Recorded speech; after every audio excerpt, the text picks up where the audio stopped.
बोला काय रे, काय नसेल तर निघतो मी. बोलिए.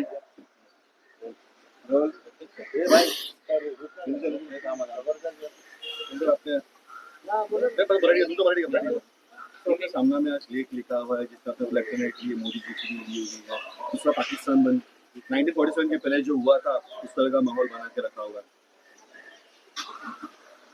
देश में जो माहौल है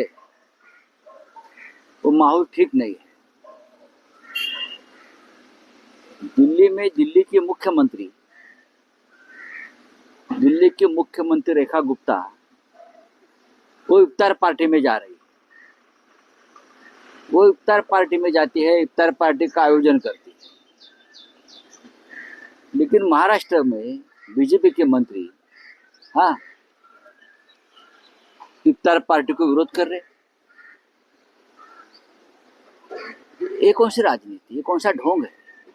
आपके मुख्यमंत्री दिल्ली में इफ्तार पार्टी का आयोजन भी करते हैं और इफ्तार पार्टी में शरीक भी होते हैं. लेकिन आपकी एक पार्टी बीजेपी वो महाराष्ट्र में आपके जो मंत्री है वो इफ्तार पार्टी को विरोध कर रहे हैं, मुसलमानों के खिलाफ अनाप शनाप बयान दे रहे हैं. तो नरेंद्र मोदी जी ने उसके ऊपर उनकी भूमिका क्या है ये बताना चाहिए. भारतीय जनता पार्टी की भूमिका स्पष्ट दिखती है कि किसी भी हालत में इस देश में तनाव पैदा हो, दंगे हो. जब तक दंगे नहीं होते, तनाव पैदा नहीं होता, तब तक वो चुनाव नहीं जीत पाते, वे इलेक्शन नहीं कर पाते.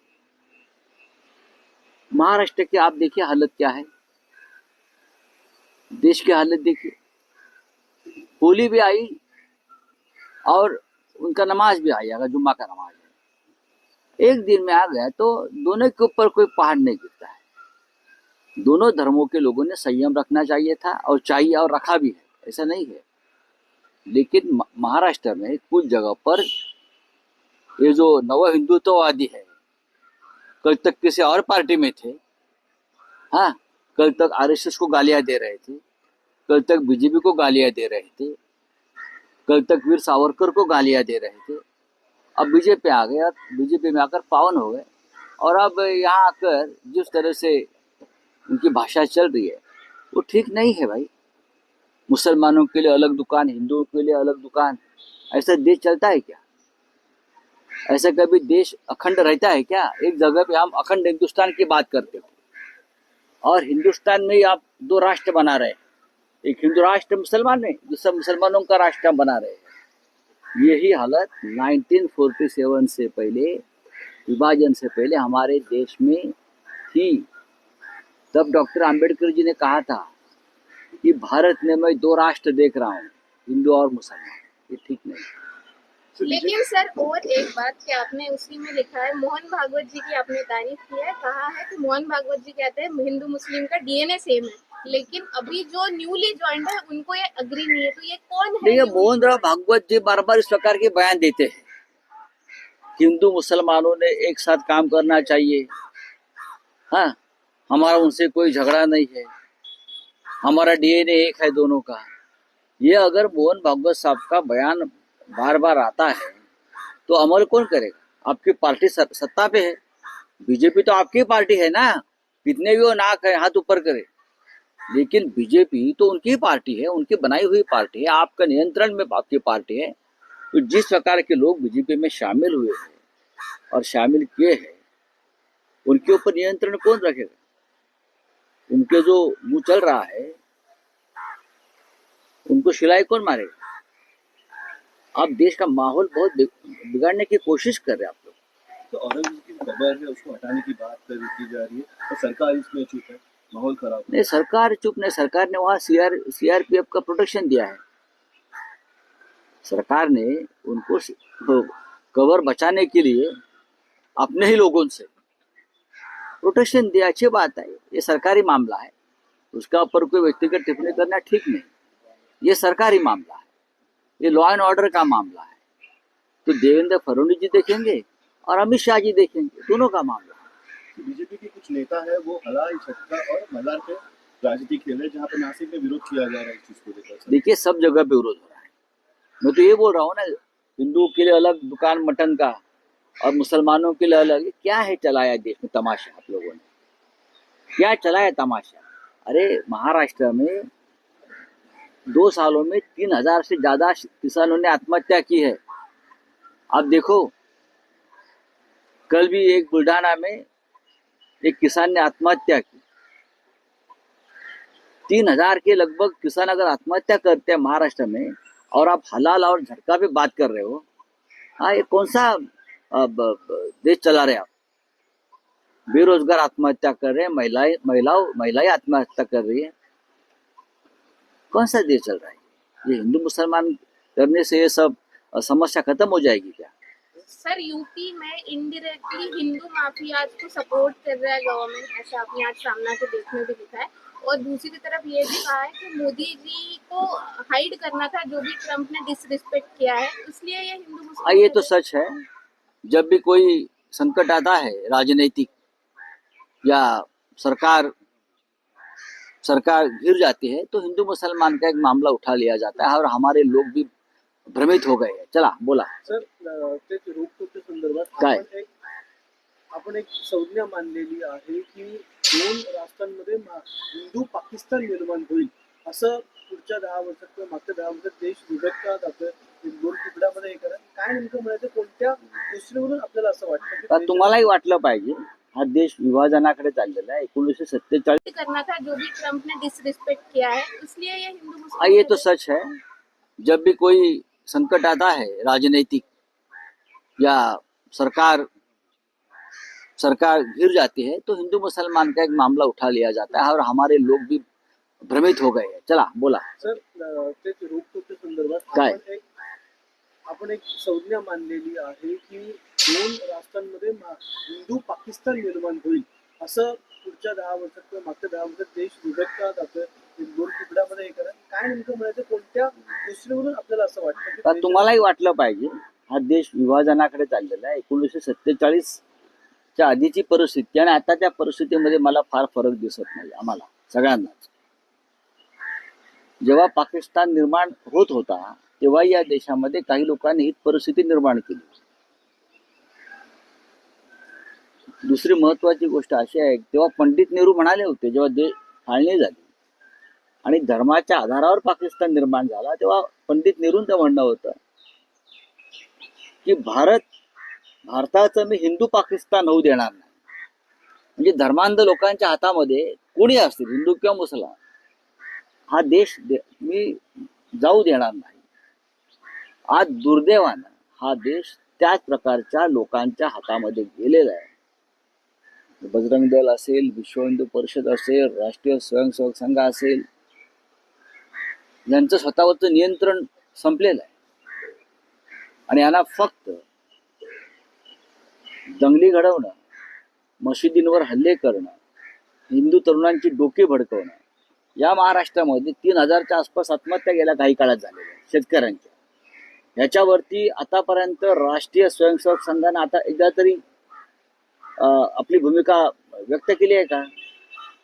बजरंग दल असेल, विश्व हिंदू परिषद असेल, ही शेतकरी जे मेले ते हिंदू नाही आहेत का? महाराष्ट्रासारख्या प्रगत राज्यामध्ये, कृषी प्रधान राज्यामध्ये 3,000च्या आसपास शेतकरी आत्महत्या करतात आणि या देशावर राज्य करू करणारे आमचे राष्ट्रीय स्वयंसेवक संघाचे प्रमुख लोक, ज्यांना देशाचं नाव बदलायचं आहे, धार्मिक अधिष्ठानं करायची आहेत, किंवा बजरंग दलाचे कार्यकर्ते असतील त्यांना जे भडकवलं जातंय, किंवा इतर काही संघटना आहेत, शेतकऱ्यांच्या आत्महत्यावरती आमचे सरसंघचालक मोहनराव भागवत यांनी कधी बोलला ते तुम्हाला दिसतंय का? बेरोजगारीवरती कधी बोलल्यात? महागाईवर कधी बोलल्यात? शिवसेना हिंदुत्ववादी संघटना आहे, पक्ष आहे। आम्ही शेतकऱ्यांच्या आत्महत्या, महागाई, बेरोजगारी हा सुद्धा विषय घेऊन राजकारणामध्ये आहोत। आम्ही लोकांच्या पोटावर आधी बोलतो, पोटात अन्न नाही आणि हिंदुत्ववाद करत बसलेला आहात तुम्ही। आणि तू अशा प्रकारचा महाराष्ट्र हा पेटवायला निघाल्यात काही लोक। अशानं या राज्याची राख रांगोळी होईल. हे राज्य नष्ट होईल छत्रपती शिवाजी महाराजांचं आणि बाळासाहेब ठाकरेंचं. हे राज्य नष्ट व्हावं असं काही लोकांना सुपारी देऊन भाजपमध्ये पाठवले का? ते कालपर्यंत वीर सावरकरांना शिव्या घालत होते, कालपर्यंत राष्ट्रीय स्वयंसेवक संघाला हापचड्डीवाले म्हणत होते, देवेंद्र फडणवीस नरेंद्र मोदींना शिव्या घालत होते. ते आज आम्हाला हिंदुत्व शिकवतायत. आणि हिंदू मुसलमान याला दुकान वेगळं, मटणाचं त्याला दुकान मटणाचं वेगळं. देवेंद्र फडणवीस हे जर संवेदनशील मुख्यमंत्री असतील तर ते हे सहन कसं करतात? सरसंघ चालक त्यांना राष्ट्राची खरोखर चिंता असेल तर हे सहन कसं करतात? अशा प्रकारचे हलाल आणि झटके कारण नसताना ते सहन कसे करतात? याच्यामुळे हिंदुत्वाला झटका बसणार आहे. प्रश्न जसं देशामध्ये हिंदू मुस्लिम वादापासून महाराष्ट्रामध्ये गेल्या 3 ते 4 दिवसांपासून औरंगजेबाच्या कबरीचं राजकारण सुरू आहे आणि अशी धमकी देखील इशारा देखील दिलेला आहे विश्व हिंदू परिषदेने की जर ही कबर हटवली नाही महाराष्ट्रानंतर आम्ही बाबरीची पुनरावृत्ती करू. याने कुठे केली बाबरीची पुनरावृत्ती? याने केली. ते पळून गेले, आम्ही होतो, आमच्यावर अजून खटले सुरू आहेत. ते कुठे होते? ते जे म्हणतायत ना आम्ही हे करू आम्ही ते करू, 400 वर्षापूर्वीची कबर खोदायला निघालेली आहे. म्हणून तर म्हणतोय ना की 3000 शेतकऱ्यांच्या कबरी चिता जळाल्यात, त्याच्यावर बोला. या महाराष्ट्रामध्ये करू 400 वर्षापूर्वीची कबर खोदायला निघालेली आहे. म्हणून तर म्हणतोय ना की 3000 शेतकऱ्यांच्या कबरी चिता जळाल्यात, त्याच्यावर बोला.